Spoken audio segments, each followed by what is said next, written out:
Soirée à 22h48, nous ouvrons la page internationale de votre journal. Bonsoir Anthony Bélanger. Bonsoir Thierry. Et l'actualité à l'étranger, aujourd'hui, elle se fait aussi en Mongolie, qui vient de procéder à des élections présidentielles.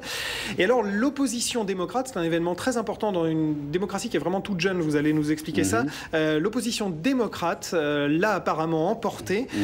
Quel intérêt, pourquoi ces élections qui se passent quand même à quoi, 10 000 km de chez nous, oui, sont-elles mais au moins ça, géostratégiquement importantes?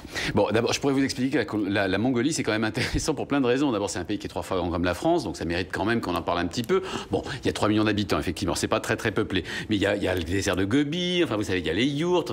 En fait, la vraie raison, elle est ailleurs, vous l'avez dite.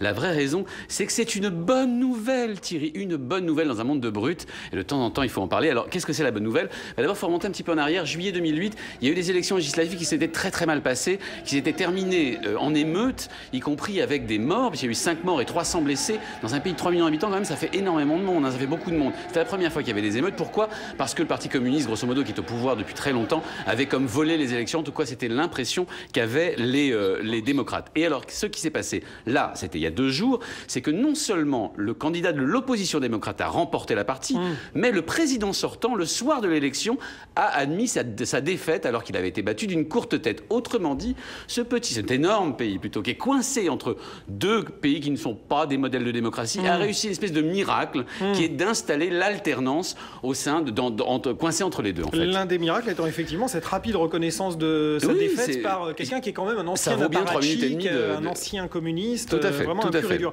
Ça sonne presque trop beau pour être vrai. Oui, c'est un petit peu le pays des bisounours là, que je vous décris. En fait, ce qui se passe, c'est que c'est pas tout à fait ça. D'abord, la moitié de la population vit quand même en dessous du niveau de pauvreté. C'est quand même un pays très pauvre. Et puis deuxièmement, les 2 partis là qui sont opposés, ils gouvernent ensemble au sein d'une coalition et ça se passe au Parlement. Mais alors, surtout, le pire et le plus intéressant, c'est la Russie. La Russie qui n'est jamais loin. Parce qu'il faut savoir qu'avant l'élection, en 1 semaine de temps, ils ont eu la visite non seulement de Poutine, mais en plus de Medvedev, les 2, carrément. On vient de les voir. Voilà, alors, il y a une bonne raison à ça. D'abord, l'URSS à l'époque et la Russie aujourd'hui, c'est un petit peu le parrain de la Mongolie. Et puis ensuite, qu'est-ce qu'il y a en Mongolie?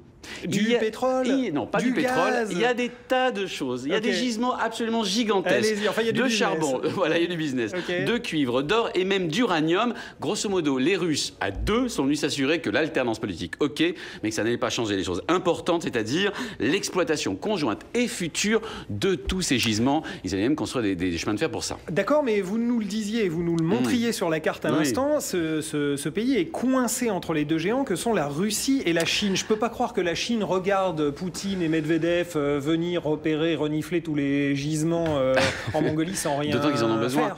Eh bien, figurez-vous que si. En fait, il y a une espèce d'accord géostratégique classique qui est que la Mongolie, et ce depuis 1924, c'est la sphère d'influence de la Russie. Et que donc la Chine, contrairement à d'autres parties du monde, a décidé de ne pas y toucher. Autrement dit, c'est vrai, ils ont décidé de laisser d'une certaine manière la Mongolie extérieure, entre les mains, sous la sphère d'influence russe, de manière à ne pas courir aux ennuis, au clash, exactement. Donc en fait, c'est la bonne vieille politique russe depuis toujours d'État tampon. Vous savez, cette fascination qu'ont les Russes absolument pour mettre entre eux et les autres puissances, que ce soit la Chine ou l'Europe, des États tampons. Autrement dit, ce qui est en train de se passer en ce moment, vous savez, il y a une espèce de partenariat stratégique que l'Europe aimerait bien développer avec l'Ukraine, la Biélorussie, la Géorgie. Des États qui sont touche-touche avec la Russie. C'est pour ça qu'ils sont si chatouilleux, les Russes. Ils veulent, comme d'habitude, faire une espèce de zone tampon entre eux et les empires russes et européens. Merci beaucoup, Anthony Bélanger. Vous avez été tout à fait complet sur la Mongolie à 22h52. Je suis